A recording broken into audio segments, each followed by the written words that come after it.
Yo, guys, what's up, and welcome back to the Marvelous Chats podcast. This is episode 149. Tonight on the cast is myself, Finto, and Alex, aka Zaberwolf.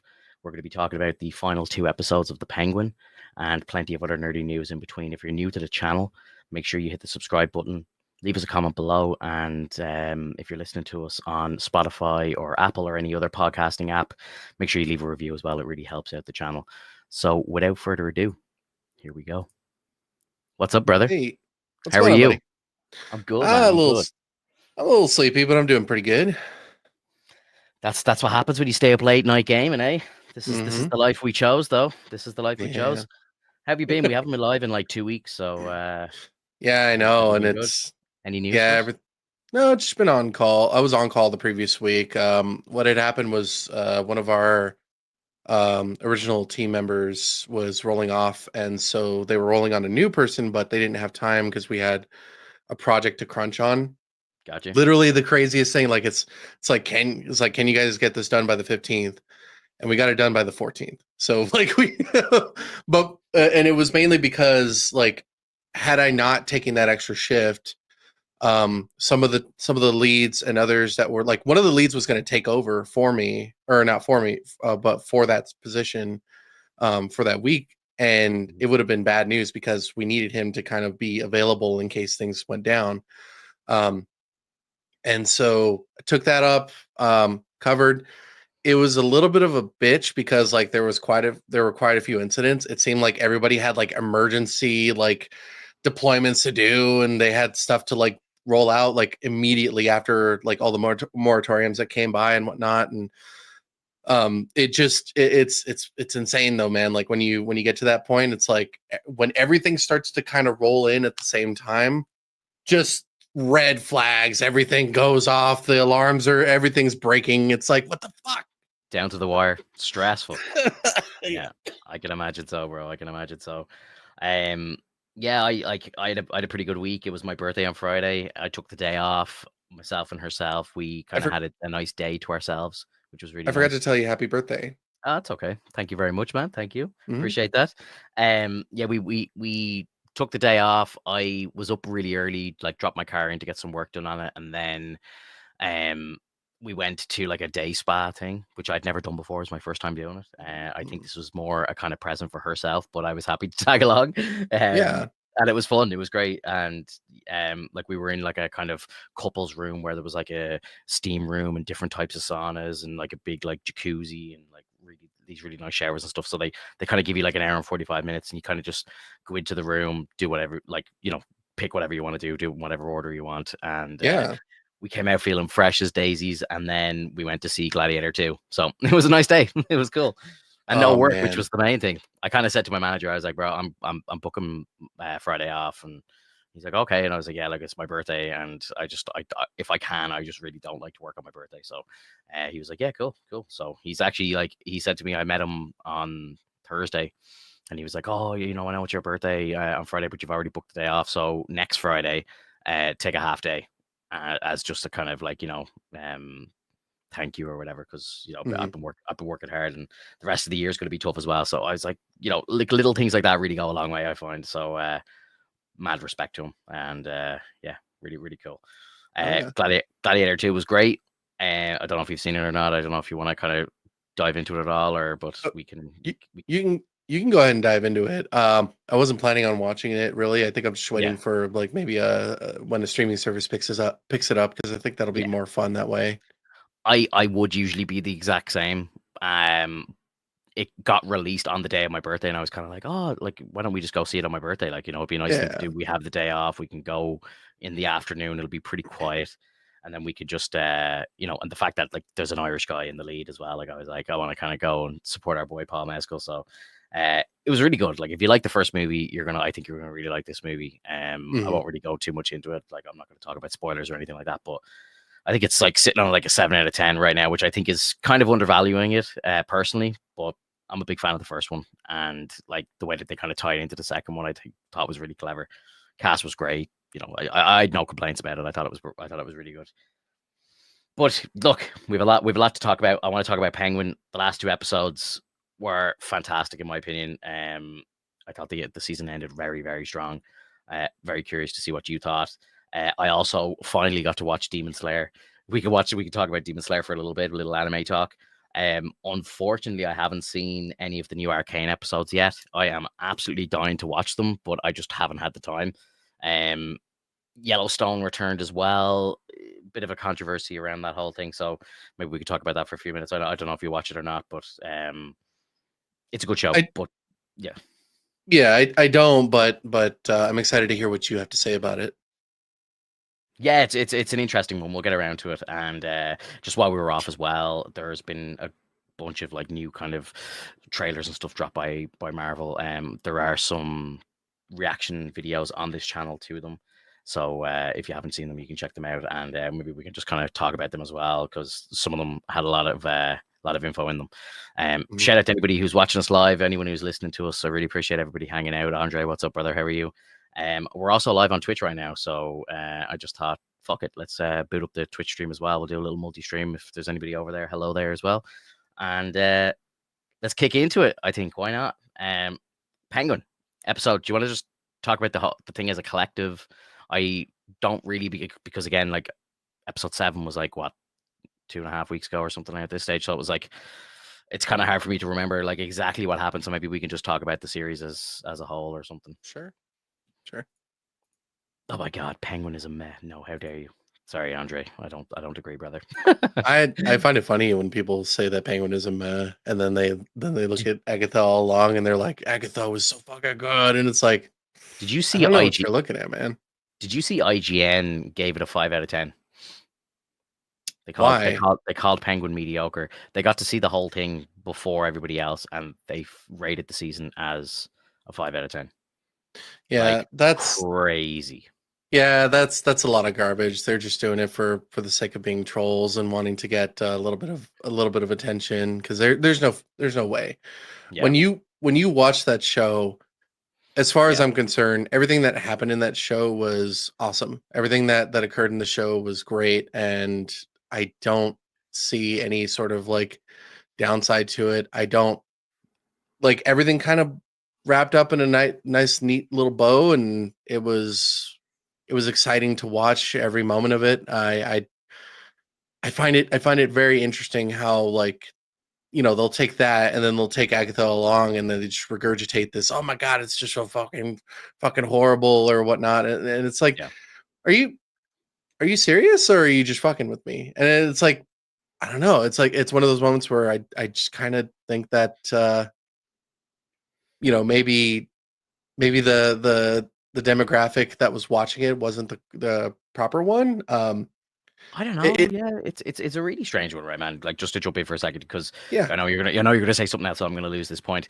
But like, I went like I saw my parents on my birthday, right? And one of the first things my dad said to me was, "Did you finish the Penguin?" And I said, "Absolutely. What did you think?" And he goes, "It was phenomenal." And I was like, "Yeah, it was. It was brilliant." And like for someone like my dad who doesn't sit around watching like Batman movies and Superman movies and all this sort of stuff, he's not in the DC universe, like, you know what I mean? Like he obviously everybody loves the Dark Knight, but it's one of those things that's kind of transcended the kind of comic book genre, and this show is just a gangster crime drama. Like it doesn't matter that it's set in Gotham and the Penguin is a villain of Batman. Like it's irrelevant really. It's its own thing, and I think that's what makes it so good. And I think people are looking at it through the lens of, oh, it has to be like, a Batman story, where the show's not like that. Now I know me saying this is a bit like controversial with the takes that I have on Andor, because Andor is kind of like the same thing but in the Star Wars universe.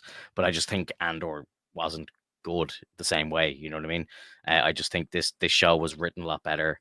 It looked a lot better, acted a lot better, and it ticked all the boxes. It was just phenomenal. And like it's just it doesn't hit the same way. I can understand how some people are kind of putting it in the same kind of like playground as Andor, and kind of trying to find those similarities, but I just don't think that they're the same thing at all.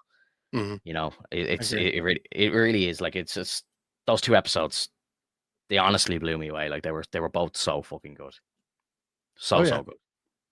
And the way I see it with the way things ended, I thought it was great. I mean, I had a feeling that it's either that, you know, she was going to get away or that she was going to get locked up. I don't think that she was possibly going to get killed. Like I was sort of suspicious at a time, but then I thought to myself, you know, it'd be kind of fucked up if they actually got rid of her, and you know, because she did such a good job, like playing Sophia, and it was just so immaculate seeing this character unfold, you know, starting out as someone who like you didn't know about at all, becoming this like powerful being essentially like amongst the world of crime, and then kind of like poetically being put back where she started. Yeah, And full circle shit. yeah, and it was awesome because like you know, it made sense in the sense that like Penguin had to do it just so Mm, that he can gain the favor of the people of the city, because he had ways to get her. He had like he had all the moves. He was always two steps ahead, which was very true for like for the mother, like to say stuff like that. Frances was like, and the lady who played Frances was so fucking good at this. Like she yeah, did an amazing job. You really believed all the things that happened between them, and the struggle that occurred, and um all the lies and whatnot. Like it's just insane how much you come to the realization that like, yeah, like he is, like he's the goddamn devil in there. Like he's the he's a liar. He has so much deceit. He has causes so much chaos, but he believes it. Like you really feel like he just believes that he is in the right no matter what. the whole dynamic around him killing his brothers and just having no remorse whatsoever and everything, and just being a sociopath and all, like it was so well done. Shout out to the little kid who played the young version of Penguin as well. He was Did a phenomenal. good job. Phenomenal. Yeah. Usually kids suck, but that I kid know. was awesome. He was so good. Hey, Amma, I got the dinner ready for you. He was like, it was fucking brilliant, man. He was so good. And just it was heartbreaking to watch it. Like, the mother, like, obviously being distraught, putting out a hit on her own son, like just devastated. There was a part in the show where I kind of thought, like, did this happen? I was kind of like thinking to myself, like, did all this happen the way it's being told? Or like, is she having a bit of a break and maybe misremembering some stuff? Like, did he actually kill his brothers? And I suppose, like, if you are watching carefully, he never really admits to it, you No. know, and like that kind of is very intriguing because it's like, did it actually happen? Because like, when he's tied to the chair and she's kind of saying, I know you killed them, blah blah blah. And he's like, what are you talking about? Now, that could be him just kind of like trying to, push it off and save his own ass. But there is kind of a flip side to that coin where it's like, maybe he didn't do it, and he's like, you're losing your mind, man. Like, you don't know what you're talking about, and that could be the case. Like, and that's very interesting. And I think this show, going back and watching it a second time, I think that's gonna hit even better as you're kind of building up and you're watching the relationship between them, because like the whole dynamic between the mother and the son just like really really changes, because he has this weird kind of obsession with his mother, and it kind of does make sense as that he would kill his brothers to get all of the attention of the mother, because she was very single mother, split between three boys. Like, you know what I mean? Her focus was very rarely on Oz. It's more on the other brothers, and he had a younger brother, so you know what I mean. Like, most of the attention of the mother would probably be focused on the baby of the family, And I'd say it's just the way like he dealt with the whole thing is just, oh man, it was a phenomenal watch. It really was. Like, it was so well acted out across the board from everybody. And then just even like the finale, like just had so many ups and downs at it as well. Like, Mhm. poor Vic, like my missus shouted it out perfectly. Like, before that scene, she's like, he's gonna kill Vic. And I was Yep. like, I don't know. I was like, I didn't want it to be true, but I was like thinking like, oh, I don't know. Maybe like, now he's the king and Vic can be his number two or whatever. And then he just chokes him out. I was like, wow. And it's so perfectly done, to the sense that he realizes the mistakes that were made. His mother nearly got him killed. Keeping her alive was a mistake. And now he's like, I am the king now. I'm in the penthouse. There can Right. be no more distractions. I cannot have any family. Like, and then boom. Well, So and good, bro. it's really good. And I understand that you might think that it was like maybe something that he didn't do, but I think that really cemented the fact that he did in fact kill his brothers. But That's I yeah, I don't was gonna make that point too. Yeah. but I don't think that it was because like he intentionally was going to kill them. It's just that they died Hmm. and that he didn't he locked them up and he didn't realize that it was gonna murder them.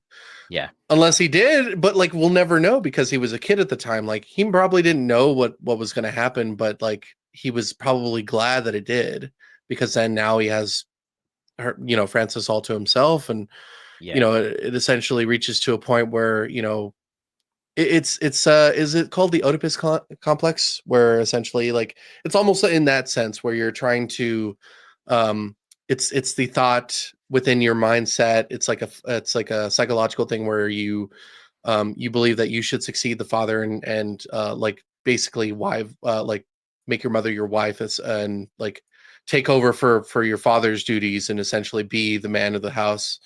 Yeah. And it involves killing your father in that sense. So like killing the brothers is kind of getting rid of those fatherly figures that would be and creating only yourself that could protect the mother. And you really see that because it really almost feels like he really wants to kind of be with her in the sense, but it never really gets to that point. It just always feels like this weird thought of like, does he like want to get with her, or is it just more so that he just wants to like be the only person in her life?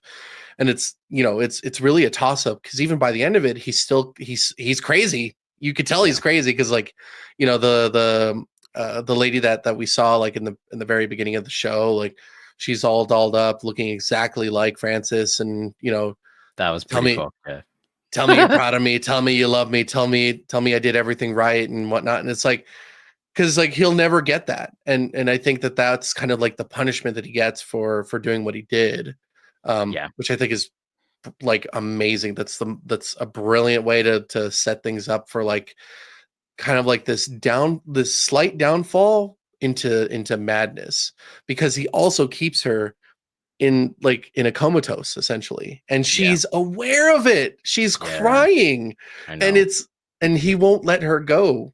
It's pretty And twisted. so it's really twisted, and so it kind of makes me wonder, you know as we saw the bat symbol at the very end, like do you think like there's going to be a moment in the movies or a moment maybe in the second season where Batman comes to the realization or understands that like his mother's still alive and she's comatose? Like, will he use that against Penguin to maybe get him to stop doing something? Or um will that be a point for Batman to do anything in particular, to get Penguin to stop whatever it is he's planning to do in the future?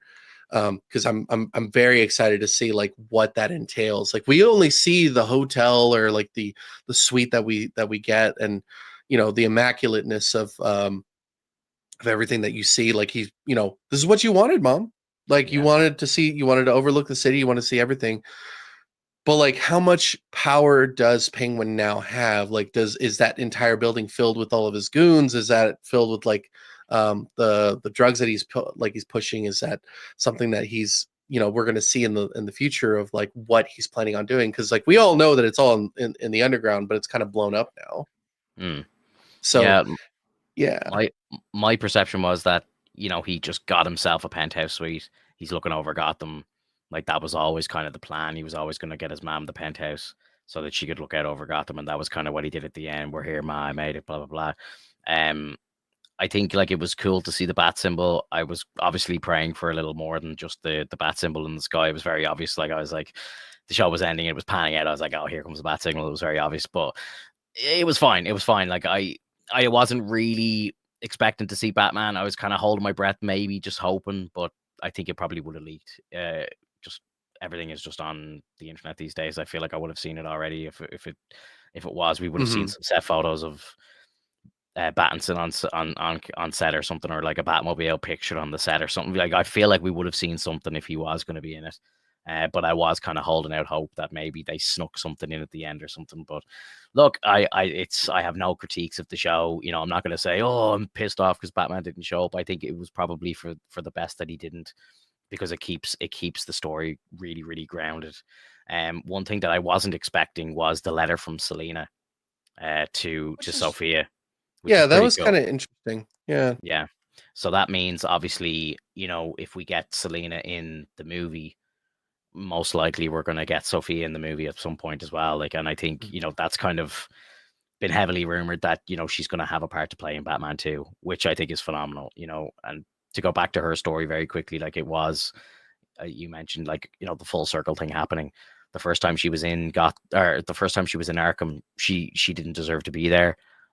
This time around, she does, and I think her time in Gotham the first time has probably drove her a bit mad, and she probably is the Hangman Killer now. Like it's kind of like there was a kind of fake story put on her name, and then when she gets out, she kind of just fulfills that destiny, sort of like, it kind of makes the story true, and then ends up back kind of where she belongs. So yeah, it's kind of it's a crazy kind of loop. Now, does Selena break in and get her out, like, because she finds out she has a sister or something?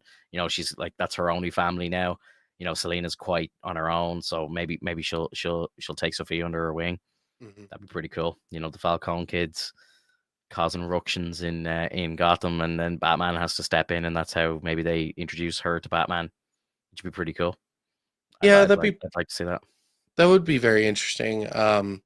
It's a I do like the dynamic of it, like the how it's can change things just because like now they're known to be half sisters, and um I think also that like when she gets out, it's like what would they do like particularly because Selena is a cat burglar. Like what would happen if Sophia gets out? Like is that gonna just be murder? Or is that like what is because she's at this point she's got nothing left. Everybody's gone. So I'm kind of wondering like what they're planning on doing for Sophia. Like, are they going to make her into like a villain that we're aware of from the comics, and maybe like make her a brand new, like kind of redesign her, make her into somebody that we've known in the past? It's just hard to tell. Yeah, But I mean, I, it's exciting to think about. I think she kind of becomes a Batman villain more so than um another kind of mob boss. Like, I think she kind of steps out of the criminal story into like her own story. Maybe Batman has to bring her down, like, so that could make sense. And then, Batman runs into Selena again, and then there's the whole dynamic of, oh, you can't, Batman, this is my sister, and all, like, and then it throws a kind of spanner in the works. I saw some things online as well. I can't take any credit for this, but the doctor, I can't think of his name. He was the actor who Theo was in, Rossi. yeah. So some people are theorizing that he's Scarecrow, and that Matt Reeves is kind of changing stories around and stuff like that, which we know he kind of is. He's kind Hmm. of changing a lot of the lore around, but I think someone freeze framed one of the scenes, and you see in his office, you can actually see the Scarecrow mask in the office if you freeze it in the right frame. So Hmm. I was getting more of a kind of Hugo Strange vibe off him, but yeah, like, the Scarecrow kind of works as well. You know what I mean? He's obviously, Uh, it's kind of interesting how you mentioned Hugo Strange. I wouldn't have taken that at all. Like he's way too soft to be Hugo. Hugo is a fucking asshole. yeah, well, he's a bit of a maniac, all right. But I just, where the character's placed in the show, he's a doctor in Arkham and stuff like that. It kind of could happen, like, they could do it that way if they wanted. Well, the guy that was like opposite of Theo Rossi's character was like to me felt a lot more akin to um Hugo, oh my god, Hugo. Sorry, like my yeah, brain just it's all good. um it's I think to be Hugo Strange you need to be like kind of a tough, like have a tough stoic demeanor that just does you can't tell what's going on in his head because it's just all this planning that's done, and just the thought that like anything that he would do would be like infallible in the sense. And so I don't see that yet with Theo Rossi's character. I believe more so with Scarecrow. I think that would be kind of interesting that like maybe he goes and he descends into kind of like a madness state Yeah, like where he's not Jonathan Crane. It's like just a different version of Scarecrow or whatever. well, Kind of like cool. I think that would be interesting. Or maybe it's like a birthplace of like a type of concoction that's made between him and maybe John Crane. And you never know. Like it could turn out different. But otherwise, like bring these characters in, get these villains in. Like we need to start getting more of this. But at the same time, like I kind of worry that too many people nowadays don't think that that you know there should be these wacky types of villains, even though like that's kind of what sells for most comics. Yeah. So I That's think why. what's Let me happened, right? Go on. You finish it. yeah, let me I think that's why like when it comes down to most of these movies, most of these shows, I get so pissed off at the fact that they don't want to go any further than just humans attacking humans.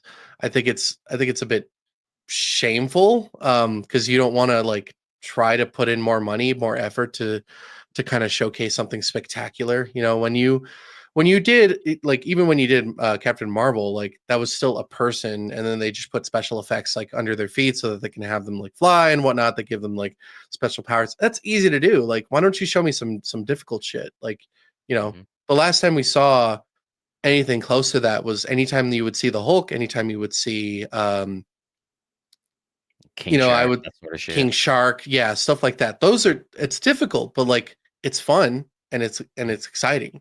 Well, DC's full of it. DC's full of it too. So it's not as if like there's only a couple of characters and they're kind of sidestepping away from them. Like DC is full of magic and full of like the supernatural, full of just wacky fucking people. Oh And yeah. I think what I was gonna say is, it perfectly ties into what you're saying here anyway. But like Matt Reeves' universe, which is the one that we're watching right now, is very much kind of has 2 feet in reality. You know what I mean? Like he's kind of said he doesn't want a Justice League in his universe. He doesn't want Superman. He doesn't want Wonder Woman. You know what I mean? He doesn't want any of this. Like no gods, no monsters, just humans. And I think that's fine for what Robert Pattinson's universe is. I think where we're going to actually see what you want to see is going to be in the DCU.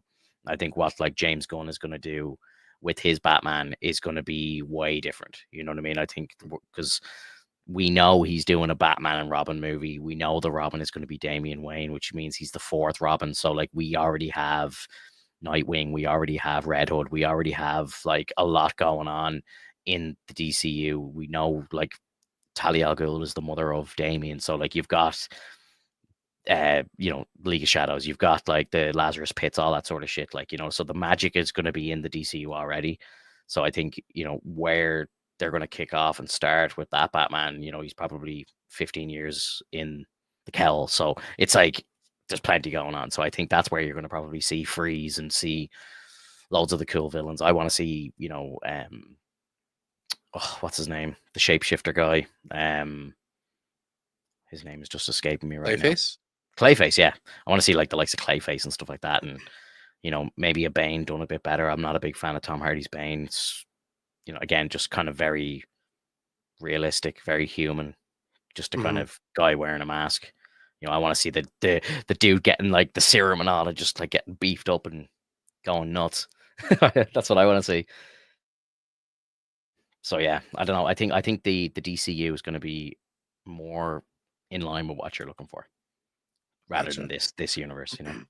Yeah, I mean it's kind of interesting how they're not like putting in that dynamic yet. I know that you're saying that James Gunn is going to do it, but then it's like, are they planning on tailing off from the Matt Reeves current Batman, or are they just going to do a completely new setup?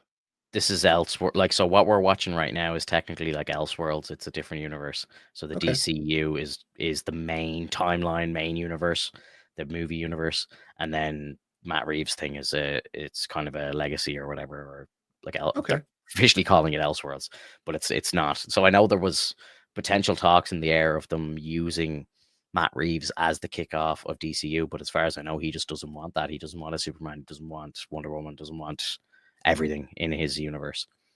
Because like we know Robert Pattinson's Batman is year 2 when we first meet him. So, do you know what I mean? For them to jump all the way to Damien, like he'd have to age like 20 years. So Yeah. it's I mean, you could always do the Young Justice League. You could do like, you know, didn't they make a show like that, like an animated show? Young Justice. Yeah, that's what it was called, right? That was like about sidekicks though. Like that was like kind of Teen Titans sort of vibes. It wasn't Really? Was really it like about it. Superboy and whatnot? Yeah. Like, Oh, okay.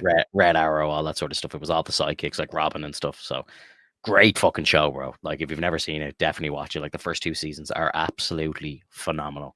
The story with like Roy Harper, the Red Arrow and stuff. Oh my god, it's amazing, man. I don't even want to tell you anything. Like it's just fucking brilliant.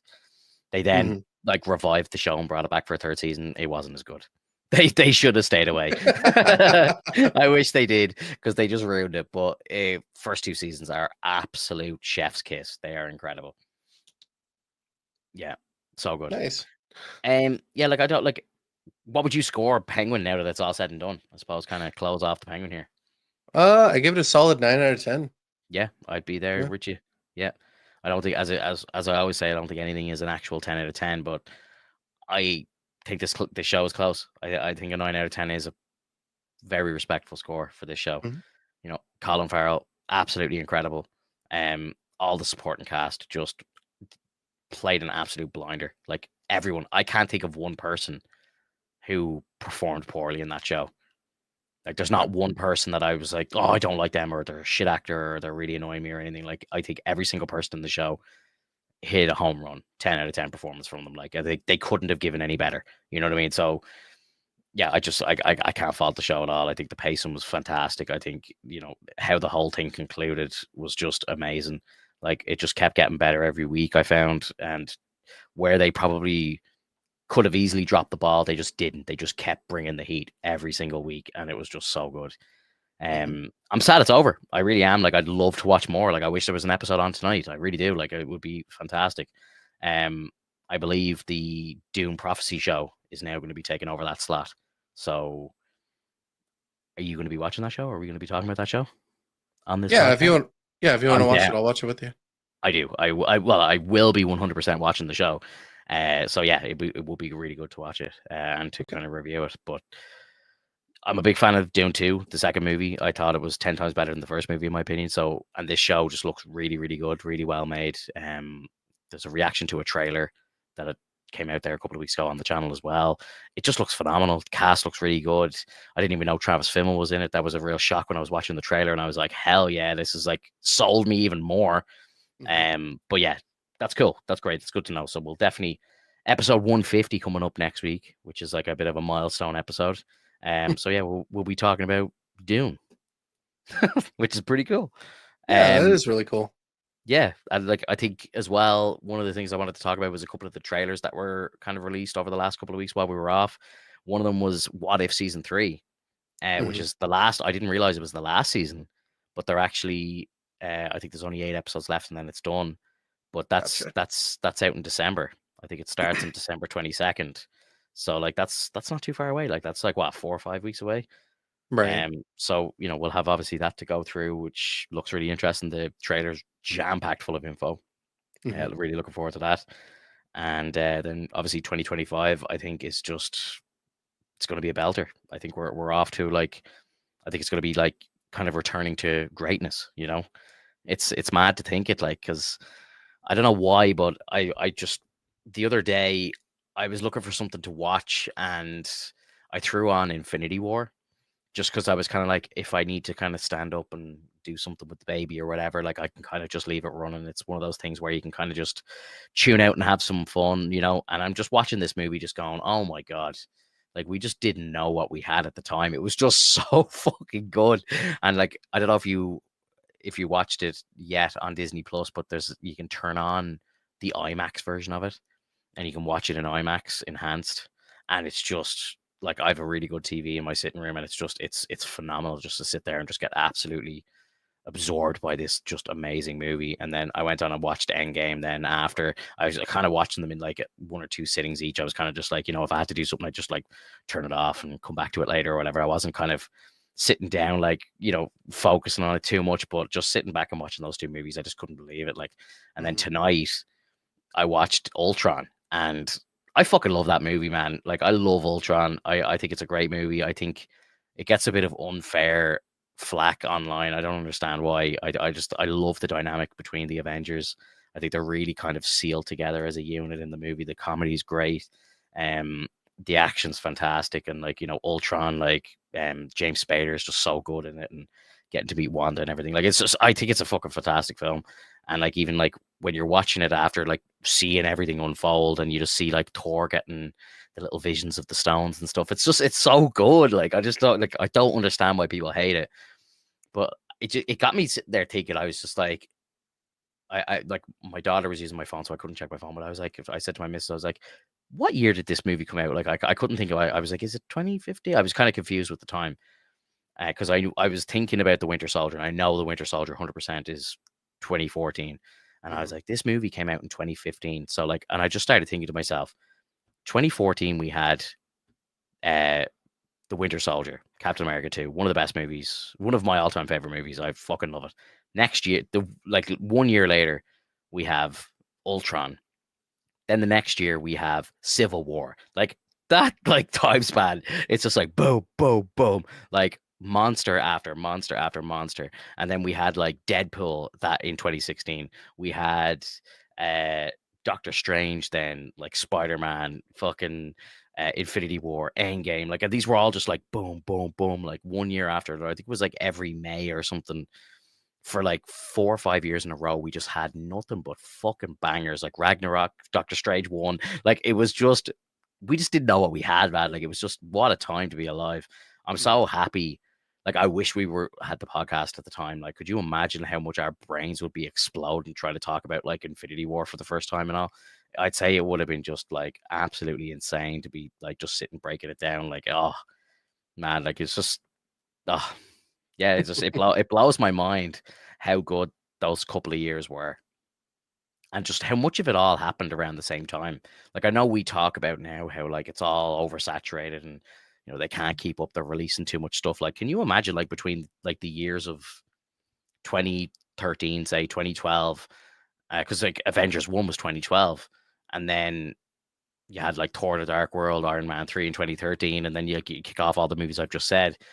But it's like, imagine how busy like Chris Evans and Hemsworth and all these guys were, just probably like in character for like 5 or 6 years straight. Like it's wild to think it, like. And like obviously Downey as well, just being everywhere. Like the Robert Downey Mhm. Jr. showed up in like everything too. Like it's just, it's insane. What a time, man! What a time. I don't know if we'll ever see it again. I think 2025 is going to be interesting. I think Oh we've yeah. got a couple of good projects. Like Disney Plus themselves have a couple of good projects. There's a few good movies coming out next year. I think we could maybe get a taste of what we had. I just don't think it'll ever be as good as it was. Yeah. It's kind of I sad, man. yeah. Hard to really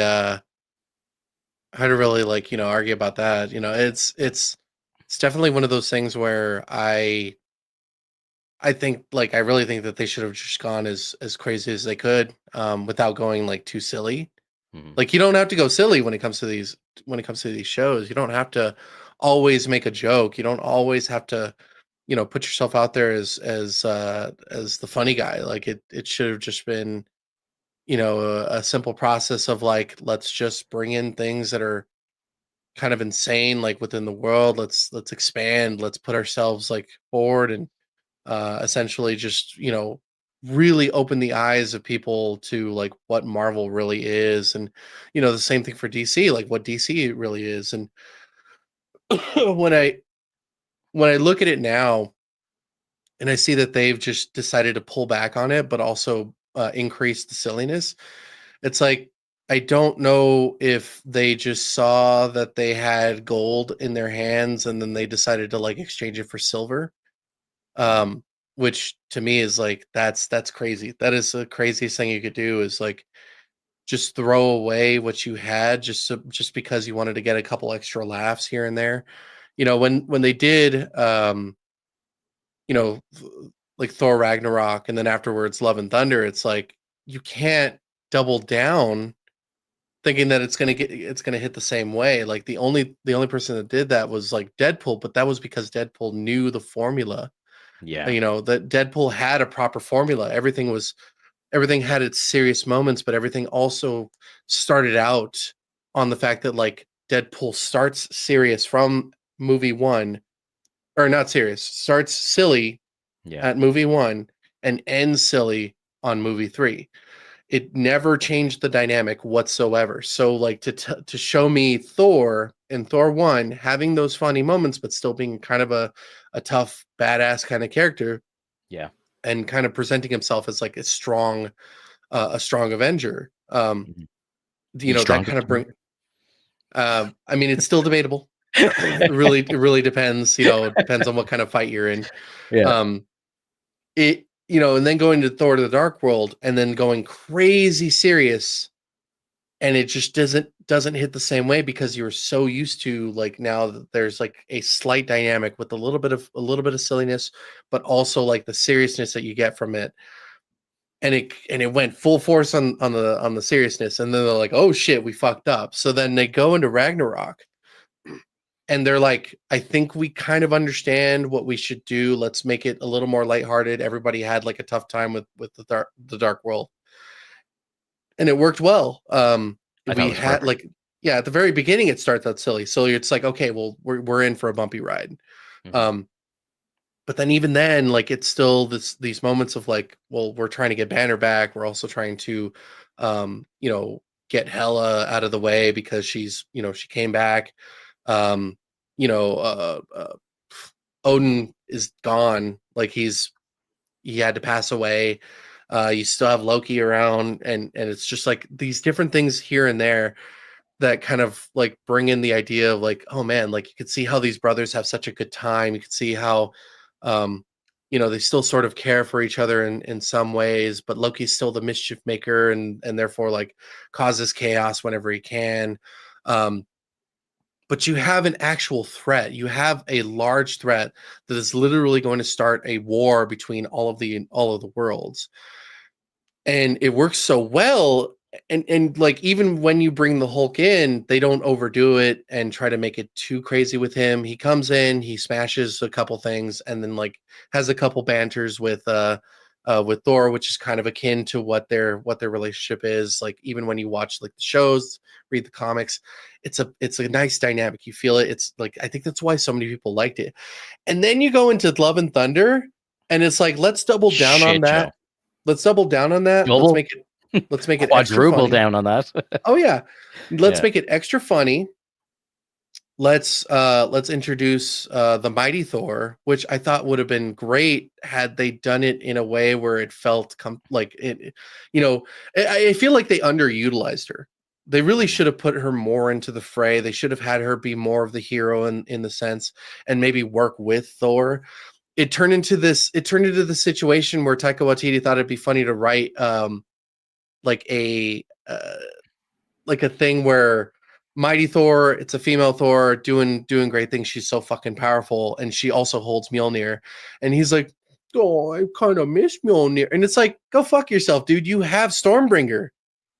Like, you can't just be like one or the other. And then they make Stormbringer like a weird, yeah, he was an emasculated whiny crybaby, essentially. Like, he wanted the old relationship, but the new relationship was like, hey, what the fuck with Stormbringer, which I thought was really dumb.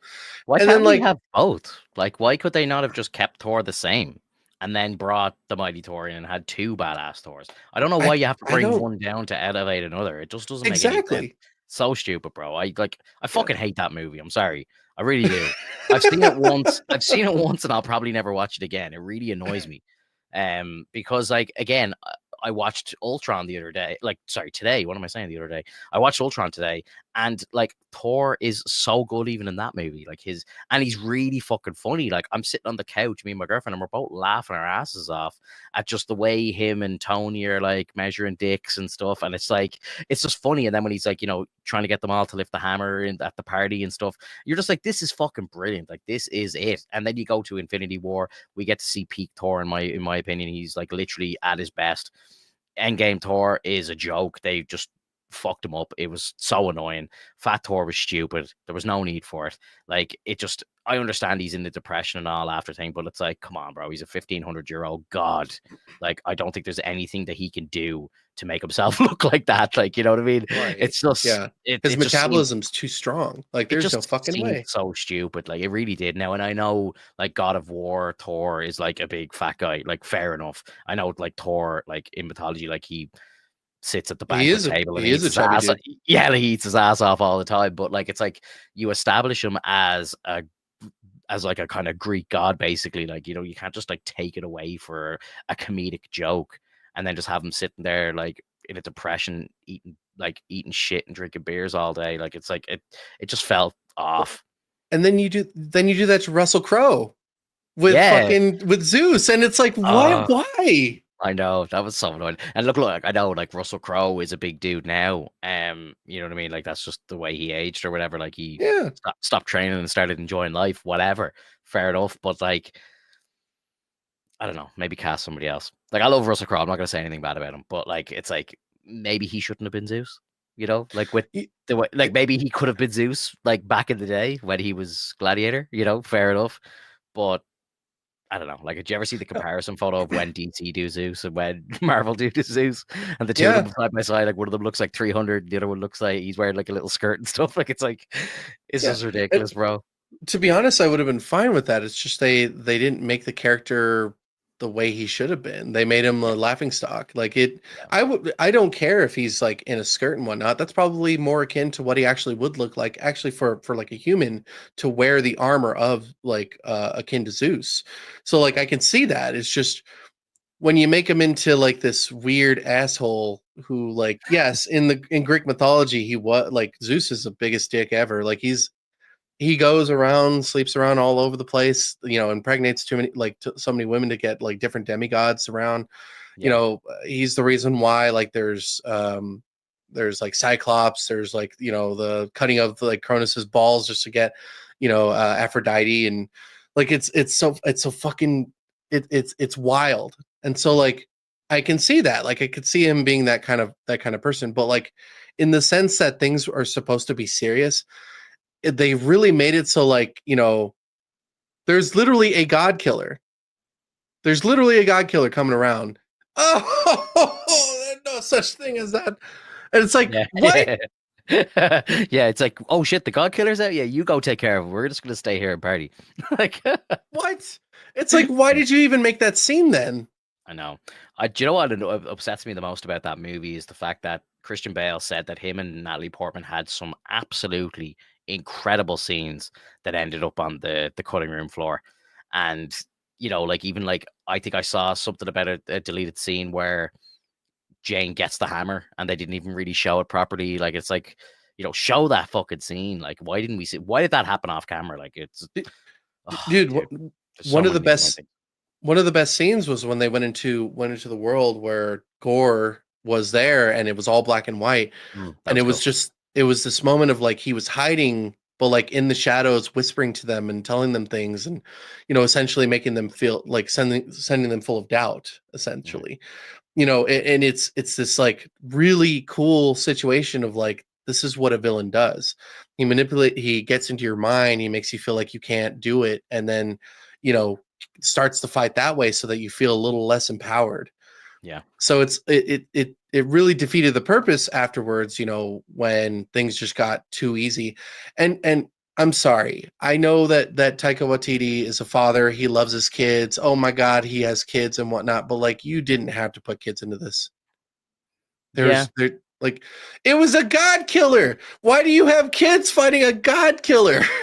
Yeah, it was a bit ridiculous. I like that he had his kids draw some of the monsters. That was kind of cool. Yeah, that was cool. I like that. Like, you know, imagine being like one of his kids and going like you see a big monster and think, oh, I drew that, and like my dad turned it into a monster in the movie. Yeah. That kind of shit, I'm all for it. But like, yeah, having these kids like, oh, get the power of Thor, it was just like, oh, Jesus Christ. Like, what am I watching here? Yeah. It was just so stupid, dude.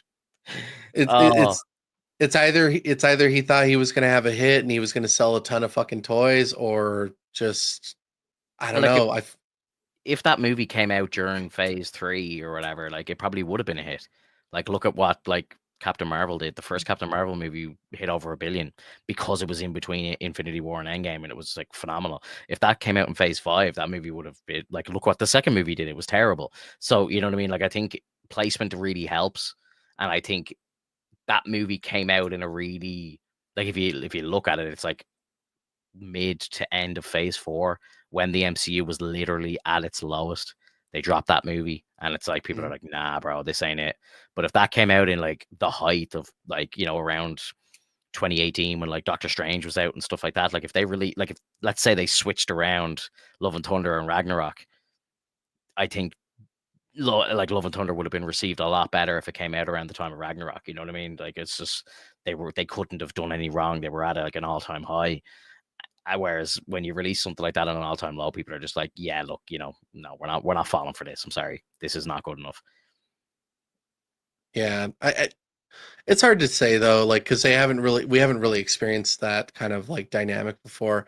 It's always, I mean, I could believe you in some sense, but I also feel like I would still have hated it. I think it would have still like brought it down a bit, and then maybe Ragnarok Yeah, would have brought it back up. Ragnarok's not my favorite, but it's definitely the best out of all the movies. all of Thor's movies. Yeah, I have a real soft spot for Thor 1. I really love that movie. Sorry, one thing I don't like about it is like the wardrobe is really bad. Their haircuts were awful, and the wardrobe was real kind of like tacky. Like, it was like they didn't really know what to do with Asgard. But when Thor 2 comes around, they're like leaning more into like the Norse stuff. Like, they've got the braided hair, they've got, and I feel like they're doing it a lot better. But then obviously the story of that movie wasn't as good as the first one, in my opinion. But I think wardrobe and everything, it was a lot better. So they were kind of getting the right thing going. And then obviously, Thor starts to develop outside of his own movies, like in the Avengers movies and so on. And I think then by the time you come around to Ragnarok, he's just, as a character, in his peak. Like, it's just it's fucking phenomenal. And then obviously, yeah, like the events of Ragnarok happen, and then we get like kind of the bit of a broken down Thor, but the redemption that he has in Infinity War is just so good. When he gets Stormbreaker and stuff, you're just like, oh my god. Like, when he arrives in Wakanda, bro, that's one of my favorite Chris Hemsworth scenes altogether. Bring me Thanos, and he's like, just like lightning storm taking out all the aliens and all. I'm just like, this is fucking epic. Like, I can remember how I felt. I would love to have like seen a shot of me watching that for the first time, because I could just imagine the smile on my face, ear to ear smile, just like glued to the seat, like not even knowing what's happening. It was just so insane. Like, oh man, those were yeah, the best. Those were the best times to be a nerd, man. They really were. Like, some of my greatest like memories of like cinema are around that time, 2017 to 2019. Like, it was just the golden age. Like, really was. Oh, yeah. I mean, but you really, to be honest, I feel like you really see the cracks as it goes along. Because mm, Infinity War was awesome, but like there's still a lot of things to it that really contributed to what we see now. Like the powering down of Hulk because he didn't want to come out, changing it so that he has to wear the Hulkbuster suit. Um, that was such a the weird decision, bro. I understand, like, Thanos kicks the shit out of him, and he just kind of retreats into himself a little bit. I can kind of understand, but like, come on, like, bring the that's Hulk out, Hulk that's smash, man. Let's do it. Like, it's just ridiculous. well, that's not Hulk at all, to be honest. Like he wouldn't back out from that. He would have been wanting a rematch. Yeah, he Like should have it's got not his rematch. yeah, it's unlike Hulk to do that kind of shit. Hulk, although he got defeated, it doesn't mean that he walks away from it. He just finds like he works with Bruce, they figure shit out. They essentially go up against Thanos again, but because Hulk is such a powerhouse, they had to find a way to basically make it so that they lose because they don't have that strength. Yeah, And is Hulk the savior of all this shit? No, but he is a very essential part of it. And I think the reason why they did partially do that was because they wanted to have this separation anxiety between all of the different Avengers, because they all had to go off world. They all had to go and essentially try to get the rest of the Infinity Stones, and it didn't work out because they were all split up. And so that's why when you see an Endgame, they're all working together to essentially fix what they fucked up. Mhm. and that's cool. But like powering down people is kind of like a very big thing to do. That's something that like I would say is kind of like almost a no-no. Like you don't want to do that, because then unless you're planning to power them back up, by the time you get to the next movie, had we seen that, we see Smart Hulk, we have all these moments with him, and it's like, okay, cool, we have this, merging and whatnot. But the like, had you made it so that he was the professor, had you made it so that he was like actually useful in the entire, like within the movie, rather than being just a scientist, I think it would have done really well. Same thing with Captain Marvel. Like, I think they should have kept her around. She's like, well, I have other shit to do and whatnot. And it's like, oh my God, like, do you not I understand that like we need your help now? I hate her, man. Like, what annoys me about her character is just like she's a human and she fucks off. I understand, she's got the whole universe to save, but it's like she doesn't come back, doesn't give a shit. Like, that we see her in like 1994 and then she's gone until 2018, and then she comes back 5 years later to just like magically save the day at the very end of the movie, where she had no stakes in any of the story, but they just No, bring her in like a literal bullet to just like fuck shit up. Like, I was just kind of like, keep her out of it. Like, I don't think she belonged in the story like at all. Like, there was no kind of arc for her there. They kind of just brought her in because it's like, you know, it's another woman to put onto the poster of all the women that they yeah, literally put separate in a different shot, which I thought yeah. was really fucked up. I hate that. Like, it's like the girl power shit was just really bad as well. And It's they did I forgot, but they actually do one in Infinity War as well. Oh yeah. Which worked better. Still cheesy, but it worked better. But the one in Endgame is outrageous. Like, just in It the middle of a fucking gigantic war, all the women just magically end up being beside each other for that one fucking minute. Like, it just doesn't even make any sense. Like, it was it just so stupid, dude. it's obviously one of the most sexist things I've ever seen, like within a movie, because it's like you realize that these guys can stand toe to toe with each other, right? Like, you have if you have Captain Marvel against Captain America, that's going to be a fucked up fight. That is going to be really tough, because for one, you have someone who's so powerful that like even punching the vibranium shield probably like is still a difficult task, but she could still be toe to toe with him. He's very tactile. He can probably dodge her attacks once in a while, but he's really got to rely on the shield essentially to take her down. Mm, Um, but like otherwise, she's like super powerful. You have Scarlet Witch. You have Natasha. Natasha could go up against Captain America. Like, it's all these different things, and that's why there's so many different like moments where you see people asking, it's like, who would win in a fight, such and such, and the answer is always like, if we write it in that this person would beat this person, then of course it's written in, like then you get the answer. But like as far as we know, like it's if it's not written in, we don't have an answer for that. Stan Lee was always asked that question, and his answer Mhm. was, whose comic book are you reading? Because that's the answer who the winner is. Exactly. Exactly. Because Yeah, that's really the point. Like, if you do Hulk versus Wolverine, it's the exact same situation. They're yeah, going at it. Like, Wolverine's cutting through Hulk's muscles, like tearing him apart. Hulk's like regenerating. Hulk's like breaking bones on fucking Wolverine, and he's regenerating. It's a fucking back and forth that constantly happens, but then eventually it stops because like, some other big threat comes around and then they have to work together. That's usually kind of like the formula. yeah, So we saw that in the first Avengers, and I think that's why that first Avengers movie was so fucking strong, was because you see these moments of them fighting each other, and it yeah, just felt so fucking cool when you see Thor trying to hit Cap Shield, causes this massive reverberation, like the shockwave that goes along, because you think that Thor's hammer would be that strong enough to at least pierce the shield. It didn't do shit. mhm, It just repelled it. And that's a human with like super soldier serum in his blood, being at peak human performance, able to withstand a hit from a god. yeah. It's so fucking cool. And then you see like when Thor hits Iron Man with the blast of electricity, and like we're all thinking, oh shit, he's gonna power down. It's like, no, 400% power. yeah. He's Thanks like, for the chew. Thanks for the oh, boost, bro. right. And he does his ultimate move and beams at him, Yeah, it's cool. but it does nothing to Thor. Like, it's always these things of like, they're always going to seem evenly matched, but the real threat is always going to be the villain. Mhm. Yeah, absolutely. Talking about Hulk, like, what did you think of the new Captain America trailer? Did you watch it? I did. What do you think of Red Hulk? Do you think he looks good, or? I think it looks like Harrison Ford, and Yeah, I don't like that. I think it really should be akin to like a change to make a monster, dude. I still want a monster, and they haven't done a monster since the Ed Norton one.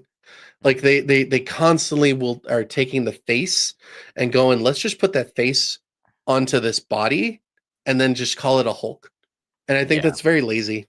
You know, Well, like, when you look at the start of Ruffalo, I suppose, was more so like, not Berserker Hulk, but like, more of a kind of Savage Hulk in a way. it, And then like, he it looked didn't look good. like, yeah, he didn't look like Ruffalo.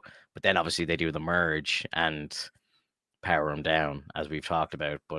And then like, he just looks like Ruffalo, but he's green. It's just Yeah. like, it's weird.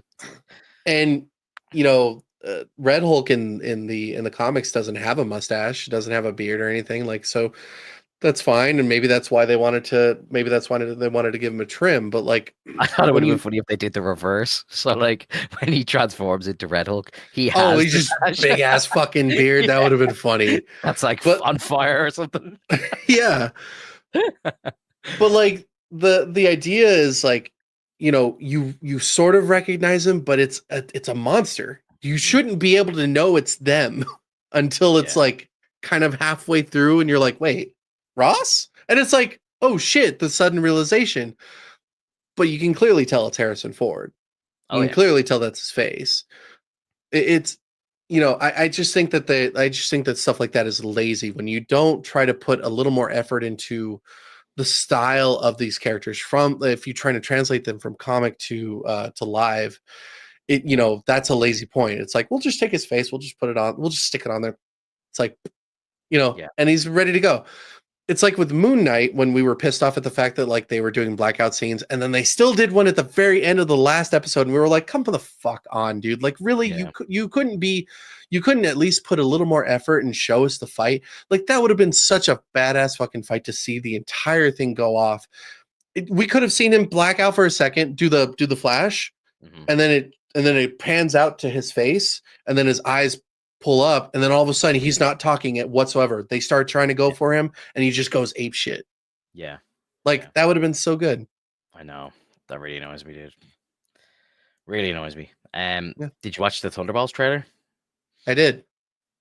What did you make of that one? Just a bunch of humans doing things. I'm telling you, man, I am Bunch of so super soldiers? far. I'm so far beyond that feeling of like, they're trying to do anything sort of dynamic. It's another espionage kind of movie, guns blazing, them going crazy. That's fine. It's fine. I'm just tired of it. I think I'm just really tired of it. I think Sentry's going to be cool.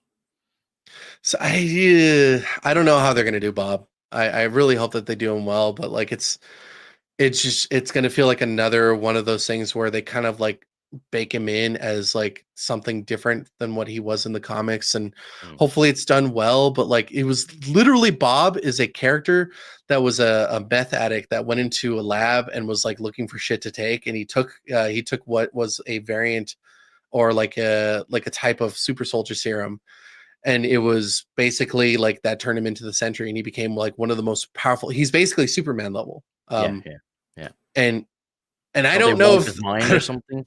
Do they do something no. to wipe his mind in the comics or something? And then they put him I'm away. He's like around in the 60s or something, and then they kind of like put him on ice or something and wipe his mind, and then like he kind of comes back out later on. I mean, that's probably akin to, I think, because he has like an opposite called, I think, called the Void, unless I'm Yeah, mistaken. Um, yeah. which is like a bad part of it. And I would say that maybe that's when they would put him on ice, but like I'm not too savvy on Sentry. Like, I'm not talking about him as if I know him like from a T, but like the most that I know is that he was done in a way where he has problems. Mhm. And that's what I love about Marvel. All the different characters that you see, they all have problems. They're not DC characters, they're not gods. They're just they have problems. Mhm. Bob is agoraphobic. He also has a dark side, and that when that comes out, it's fucking hell. It's the same thing that we see with Adam Warlock, when he has his dark side. It's all these different things that take hold with Marvel, which I think are fantastic, and it that's what irks me so much, because it's like now you're just using humans that technically don't have any problems currently, but because they were hurt as children, and they have these kind of feelings whatsoever. Like, we've already established that. We've already explored that. Can we please try to go into something a little more dynamic? Can we try to get into something a little more akin to like what Marvel truly is, which is not coping, but like dealing with things within our world, dealing with like realities, like it's you look at Hulk, and that's all about anger issues. You look at the X-Men, and it's all about LGBTQ rights, and it's very much akin to all those things, and it's as hidden as it seems. Like, that's the whole gist of it. Like, Mhm. X-Men is literally rights for people. Yeah. Anybody. And that's the whole point of X-Men. And most people will tell you, no, it's not. It's just about a bunch of mutants trying to resist the humans You because they want to be associated with them and be welcomed in. It's like, do you not hear yourself? Like, Yeah. you're saying it's the Mutants were exact the same freaks, thing. bro. Yeah. They were the So, freaks, yeah. yeah, and it's apparent, but like it's you have all these different characters, like I said, and you have all these different backstories, which I think are so amazing, and they just keep going back to just the human characters with super soldier serums slash been trained by like a black academy slash been brainwashed into thinking that they're like these badass soldiers slash like these characters are like, it's just, you can name it off. You can actually go Yeah. as generic as possible, and I would tell you that sounds like a Marvel movie. It feels like their version of Suicide Squad, just, putting a team of people who used to be villains together, and they might do some good, and by the end of it, I kind of feel like the way that trailer went, like, to be honest, I enjoyed the trailer. Like, I thought, I really like David Harbour. I thought he was very funny in the trailer. Where he's talking to Bucky, and he's like, what type of soldier serum do you have? And Bucky's like, I don't know, like for the original one, like the Hydra one or whatever. He's like, ooh, Hydra, very fancy. Like, I love all that sort of stuff. I think it's funny, but like, yeah, like, how good is the story going to be in this movie? Like, like, I don't know, Yeah, like, I enjoy some of these characters. I think some of them will work well together. Um, it's not going to be an Avengers movie, like, you know what I mean? I kind of feel like it could have maybe, been. It could have yeah. been Dark Avengers. Well, I think this is the point I was going to make. So, the way in the trailer they're like, "Oh, we can't call ourselves the Thunderbolts. It's a terrible name, like whatever." And then they have that little like kind of asterisk at the end of the name. I wonder if, like, by the end of it, do they become the Dark Avengers at the end? Maybe that's why. Is Zemo involved? I don't know. He could be. Maybe, I don't know. He needs to be. Dark Avengers has Baron Zemo. Well, MCU could be doing things differently. Like, I don't know. Yeah, I get that. Like, it's so fucking annoying with Val. Like, Mm, I don't like. I like Val. I really like Val. I think they should have just called it Dark Avengers from the get go. mm. Yeah, I think maybe by the end of it, maybe they will. I think that's what the whole like little asterisk at the end of the name in the movie is about. That may, like, this is like a placeholder for the team. They'll start as the Thunderbolts, but then maybe they'll move on.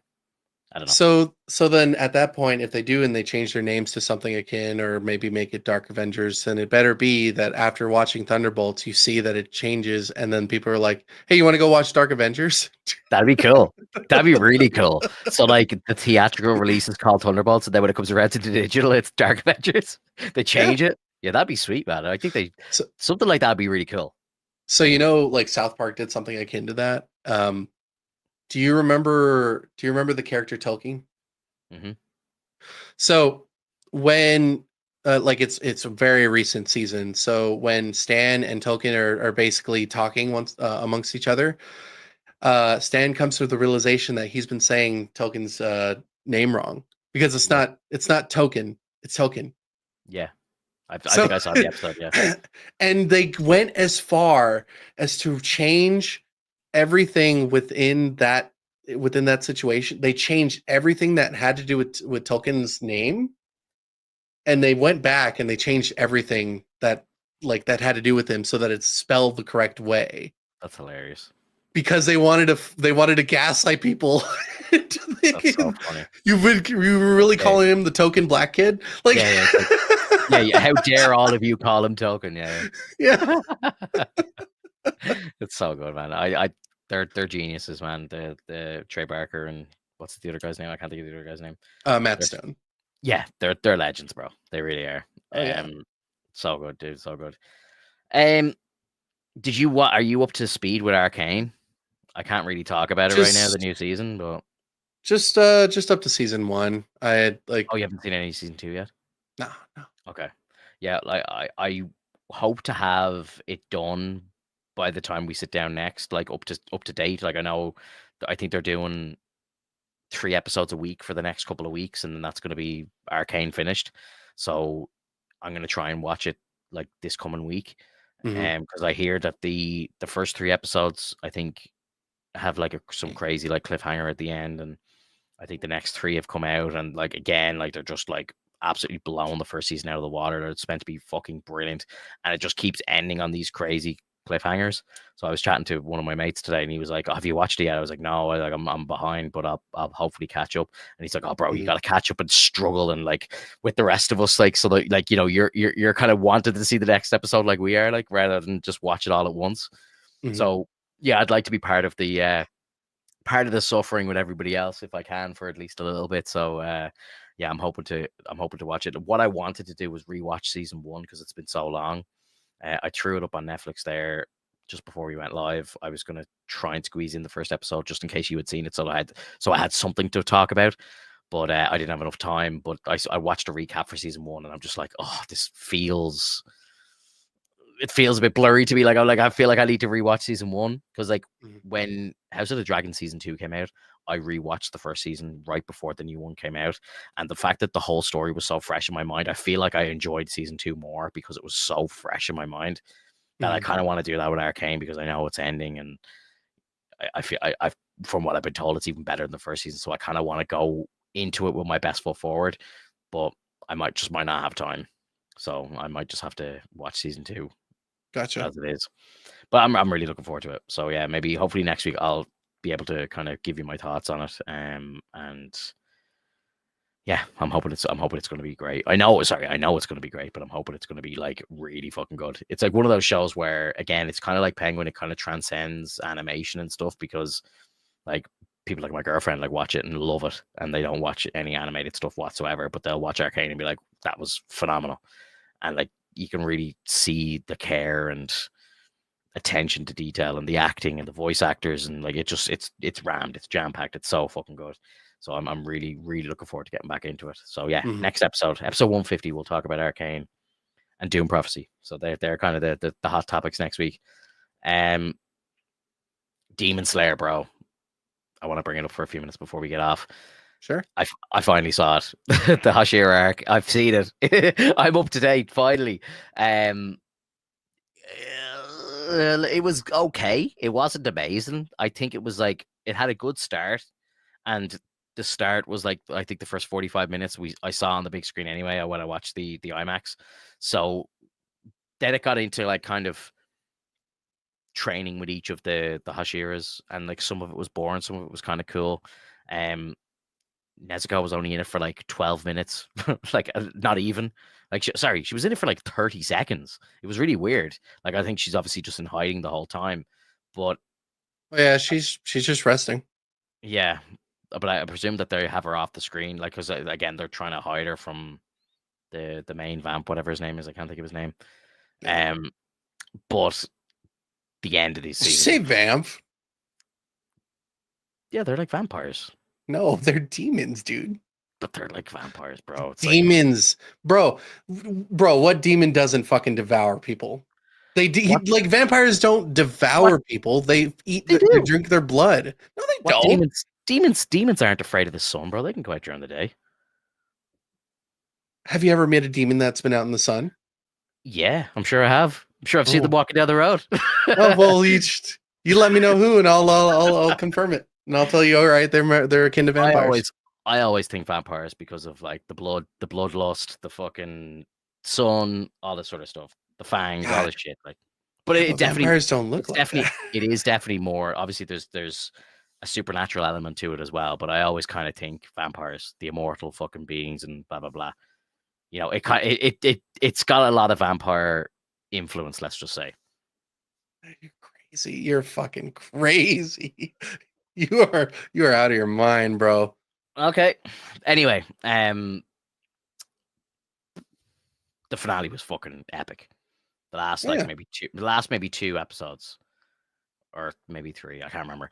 But yeah, like I thought it was a bit slow in the middle. I was kind of going with the motions, trying to get through to it because I had heard that the end was great, and then when I got to the end of it, I was like, yeah, this is fucking epic. Like it was really really cool. Mhm. Watching like Tanjiro like just level up and just make it through all the Hashiras like so easily as well. Like it was just really funny. And then like every time he goes to meet a new one, it's like he's the poor students are just getting like absolutely like whipped around and battered by all the Hashiras. And then when they meet Tanjiro, it's like, oh hey Tanjiro, how are you? Like it's like he's already one. Like I don't know why he's going through the training. It's like he's already kind of a Hashira anyway. Like you know. Well, he still needs to prove himself. I know, He but never he already he has though. He's like taking out like no. elders and shit. Like you know what I mean? I No, like he did it with people. Like he still needed yeah to show like what kind of like that he could do the training that the pillars can do. Like that's the whole point of of that arc is to yeah. show is to for them to know that they were right to pick him eventually as to be the next pillar. Mm, Because if they had just said, "Yeah, all right, you're the next pillar," what if he didn't have the right training? And then he goes in and then he just dies. Like you have to give it equal opportunity for everyone. And yeah. that's what they did. And so like that's how I see the way that they did this like to be like you really want to make sure that you're absolutely right about your decision to make this guy like one of your top people. Yeah. Like imagine you know me, Finto, and you know that I know like things about IT work and whatnot. But imagine you go like, great, you're hired, but you don't know anything about what I've done in the past. Like you never gave me any training. You just threw me in. You just go, yeah, go for it. And then I just fucking I destroy something on a Friday. Do you have like the mark of like the elder nerd on your like forehead? It's like if I see that in the interview, I'm kind of like, this guy kind of knows the shit, you know? Well, the I kind mark, of think Tanjiro's like he's a bit of a special case, like really, to be honest, like because it's like they know like everything he's been through so far is stuff that like most fucking demon slayers won't ever see. Like they're never even powerful enough to get there, you know? right? But even then, you saw that he had some struggles here and there. It Oh wasn't yeah, like no, a like trying to complete move the stone and stuff. Like you know, he was right. there for what weeks? Did they say it was weeks? He was like weeks trying to move that stone. Yeah, and if Crazy. they had not done that, then he wouldn't have True. had the true strength. Like it's all Yeah. part of it. Like it's not because like I'm sure they would have just let him if they could, but like they really needed to make sure. Yeah. And Yeah. that's No. that's No. the only No. point I'm trying to get across is like they were just trying to make sure. Yeah. I feel like he walked a lot of it. But like yeah, obviously there were challenges. The beginning I felt like he walked a lot of it because like it's easy. It's supposed to be easy until it gets harder. Hmm. Yeah. Um I think that it was really cool to learn about all the different ways that they're supposed to do training and like why they're the way that they are. Hmm. Um and I find it really interesting that you thought it was essentially boring in some cases, which like I don't know if it's partially because I think that like and not don't take this the wrong way. I think you're an impatient watcher. So I think that because things like that happen and it goes slows down, gives you a moment to kind of reflect on who this character is. You're like, I don't give a fuck. I just want to watch fights go on. And it's like that's not the point. An anime is supposed to kind of make you feel a certain way. It's supposed to give you that moment of like why they're even trying to do what they want to do. And like getting to learn the backstories of the different pillars and why they're so fucking powerful is so endearing. Like, especially when you get to the strongest one of all, which is the earth one. It's like it's so fucking like mind-blowing when he was essentially like one of the first Hmm. and he was the most powerful and he's the most passive in a sense, Yeah. but he's the most powerful.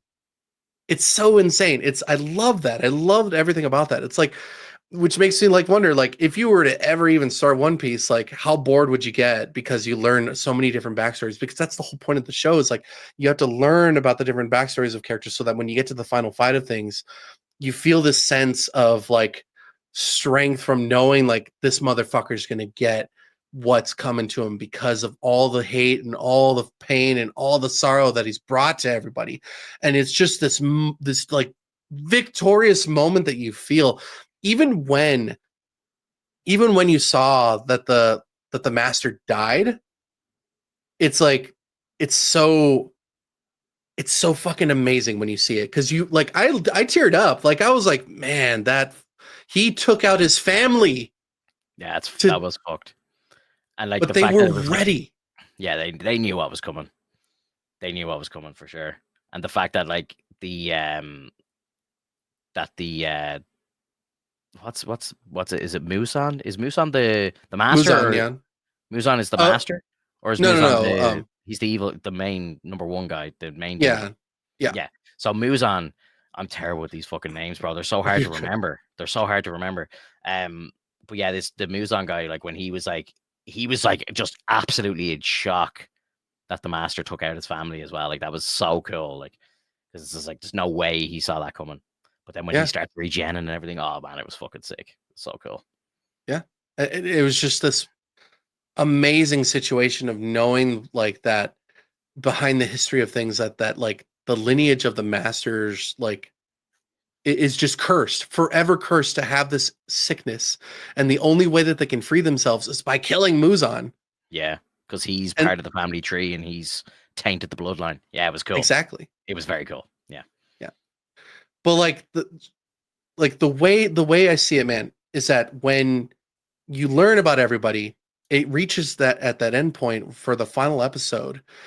They all show up. They all are on their way, and the only person that was told of the plan whatsoever was I think Tanjiro and no, not even Tanjiro. I think it was just fuck, I forgot his name. The Earth Pillar. Yeah. Essentially, like ready to kill this fucker like from the get go, and they knew that they couldn't, but they were still willing to try it and try to get him to be as vulnerable as possible. And then you see Toya pop up and like stick him with the injector, and it's like, oh my god, they have a chance.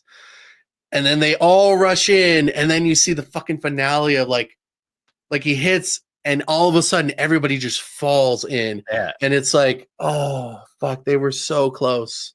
They were so fucking close, and now they got to deal with everything. Were they so close, or was it a ploy to get them all in? Like, you know, a kind of oh yeah, no, like for Muzan to get them all close, and then boom, he just catches them all. No, like you're absolutely right. That was the whole point, because he knew he caught them, because he's like, now he's like, you think you trapped me? Yeah. Like you're in my world now. Yeah, no, it was sick. It was sick. I can't wait. And there's only one arc left, and it's done. I can't say for sure. I just know that there's going to be 3 movies. Okay. Yeah. All around one final arc in the manga, am I right? Or is there like loads more? Is there, the manga's finished, right? If I understand. The manga's done. Yeah, so these 3 movies are the rest of the manga, and then that's it. As far as I know, yes. Okay. Yeah. Cool. I'm really not trying to code it for you or anything. I don't care. I know you're trying like not to spoil things as well, because stuff, but yeah, no, it's fine. It's fine. Yeah, I'm in. I'm invested. Good. It's really cool. I just wanted to see more Nezuko as well, because I think the fact that she's a daywalker now, it's just cool. Right. And I think we will once we get into the movies, but I think because of the fact that we saw so much of her in the previous arc, she needs time to rest. Like she went through hell. She got burned to shit, and yeah, she's fine, but like that was probably really draining. Yeah, facts. Yeah, I don't really have anything else to bring up for the week, really. I was going to talk about Yellowstone, but it's no real point. I don't think anybody here really gives a shit about Yellowstone. If you give a shit about Yellowstone, please say something in the comments right now. Yeah. I'll tell you one thing, right? Because I know you don't watch the show, but there was a lot of controversy in real life between the creator of the show and Kevin Costner, who's the main actor of the show. And I believe they had like kind of a falling out, and so the season stopped like episode 8 of season 5, the show just Mhm. like ended, and then it only came back last weekend for the first time in over a year. So it was like a year and a half, almost 2 years since the last episode. So the Mhm. show just continues, season 5, episode 9, and like spoiler alert, but they basically kill Kevin Costner off screen. He just dies off screen. And then they do a whole kind of like 6 months earlier. And then it's like they're kind of like trying to fill up the gaps. But it's like it's just so weird. Like it's just you're dropped in, like because we rewatched. Like someone had told me that there's no kind of previously on Yellowstone. It kind of just jumps into the story. So I went back and watched episode 8 again just to kind of refresh myself with the show a bit. Because again, it's nearly been 2 years since the last episode came out, and it goes off the rails. It's so bizarre. Like the story just kind of jumps to a point, and then there's a death, and then it's like, what the fuck is going on? This is crazy. And if you don't know, I'd love to be, because again, because I'm so like kind of ear to the ground of what's going on in real life, and I know what's going on behind the scenes. Like I know why this is happening because there's been a falling out with Kevin Costner. But if Mhm. you're like a random person watching this show, like I'd say you'd be like, what the fuck is going on? Because the story just kind of like takes a complete sidestep. You know what I mean? Mhm. It's really fucking weird. Um, but yeah, like I'm curious to see what they do with it. I originally I think this was meant to be the last season. I think now after everything that's happened, they're going to do one more season. So I think with everything that's happened with Costner, I think it's forced them to kind of go down a different path with where they wanted the show to go. Mhm. Um, the funny thing is there was a real natural kind of ending point for his character in the previous season, and they kept him around where they could have killed him off perfectly in like Mhm. season 4, but they kept him around obviously because things were all Gucci. Like, but now it's like now it's like they just randomly kill him. Like, it's just so fucked up. Like, it's crazy. It's crazy. Um, Zavin in the chat, yeah, says he likes Yellowstone and Arcane are his jams. I really do enjoy Yellowstone. I think, if you've got nothing to watch, you and the missus, like, it's on Paramount Plus. Sit down, you'll binge the first season real quick. It's a real kind of easy to watch, just cowboy shit, like Montana. They're Well, like, well, speaking of which, though, like, maybe it will end up on our list eventually. It's possible, but as of right now, like, as far as any westerns or cowboy shit, we're moving into Justified. I've heard it's good. Yeah, yeah. I haven't watched it. My parents watched it and they recommended it to me. But yeah, I heard it's good. You Oh said you yeah. want in the we were talking in the pre lobby before we went live. You said you wanted to mention something to me or recommend something to me. What was it? Oh yeah, video game. Yeah, So, I've got my I pen. I'm think about to write it down. okay. So I know that I know, like I think that because like I bought the game as well, so I'm probably going to play it as well. I feel like I'm not going to get the humor as well as you would. There's a Okay. game called Thank Goodness You're Here. Okay. It is literally a comedy set in like it almost feels like a rural but like modern type, like I don't know if they're in Britain or if Okay. they're like, but it's like they have the accents, and there's a couple Sounds like, sounds British. Thank goodness you're here. It sounds British. Yeah. yeah, Go like on. even like the pause menu is like there, instead of continue it's like keep going. Okay. Maybe it's Scottish um or something. I don't well, know. there are some Scots in there from what I can Okay. tell, but I think there are additionally like a bit of like English languages. The Mhm. majority, there's no like Americans Yeah. whatsoever in this a video game, and it's very much a like just a puzzle solving game where you just Okay. punch things and try to get things to like fix up. So like I don't know, like if you think you'd be interested, I would say like pull up the trailer and see like what you think of Yeah. it. I'll check it out. Because it's definitely something that I think would be kind of funny just to watch you play, because I don't understand the humor as well as I'd like to. Yeah. Um, Yeah. Yeah. it's Yeah. like But it's I'll, it's I'll like I'm probably get hope it. you probably get a what? I'll probably get all the humor because if it's like Scottish/English humor, it's like stuff that I've grown up with, like, you know what I mean. So I'll probably get all the little inside jokes and stuff. So Yeah, yeah, yeah. No, I'll definitely check it out. It's a Steam one, is it? It's on Steam. yeah, it's on Okay, Steam. sweet. And I think and it like I think to myself, like, we know Jeshi, we know BB and whatnot, Mm. and we know like other people that are from the EU, and I think if they catch you while you're playing it, I think it'd be so fucking funny. Like I Yeah. think I would hope that you'd be laughing, or at least I would also feel kind of relieved if you're like, I don't understand that joke. Like I Yeah. would I would be like, oh, thank God, it's not just me. um, Facts. but yeah, that's a game that I highly recommend that you try out, like especially during the holidays. I think it'd just be really fun to just play something that's like, I'm trying to solve a puzzle by punching things. Yeah. um Love it. Additionally, while we were talking, for your birthday, I got you a gift. So when you get a chance, check your Steam. Oh shit! Thank you, bro. I did not Mhm. expect that. I appreciate that, man. Thank you. Yeah, Cool. Do you want me to look now while we're live? sure, go for it. If you wanna say what you got. I think you'll thoroughly enjoy it, and I'm sure it'll be like a nostalgia trip for you. So, Well, I'm excited now. What is it? What um, is it? What is it? Oh yes, Knights of the Old Republic 2. Hell yeah, dude. I will accept this gift. mhm, And Halo. Holy shit. Hell yeah, dude.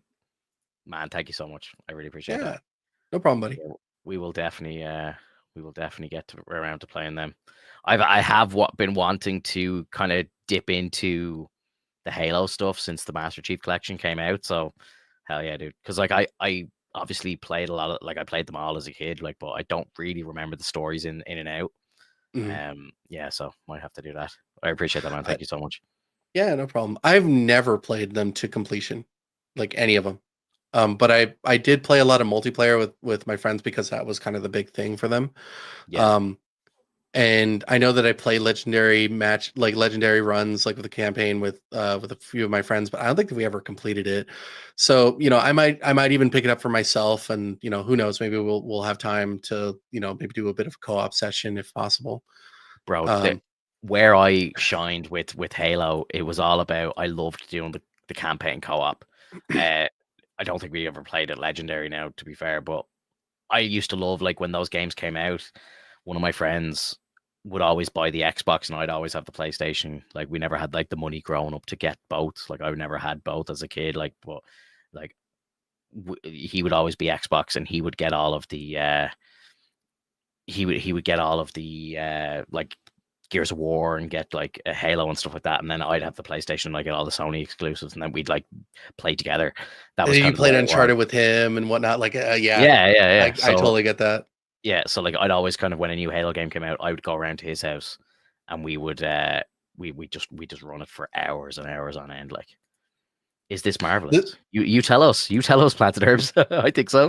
I think so too. Um, Needlers were always my favorite because like it was just the coolest alien weapon that you can get. Yeah, it was shooting the little pink bullets, and they kind of And like then, tracked people and stuff. but then when in Halo 2 you get two, and it's like you can Oh, blow up your fucking friends so much faster. yeah, yeah, yeah. So sick, man. Oh, love it. Appreciate that, man. Thank you. Yeah. Guys, I think we're gonna maybe call it there for the week. We're about to we've hit the hour and a half mark. That's kind of usually where we end it, but we're live here most Sundays. If you've just joined us, we'll be talking next week about Dune Prophecy, the show. We'll be talking about a bit of Arcane and any other nerdy news from the week. If you're new to the channel, make sure you hit the subscribe button, leave us a like below if you're watching a replay, or if you're listening to us on Spotify or Apple or any of them, leave a review. It really helps us out. Appreciate it. Have a good one, guys. We'll talk to you soon. Bye Take bye. care.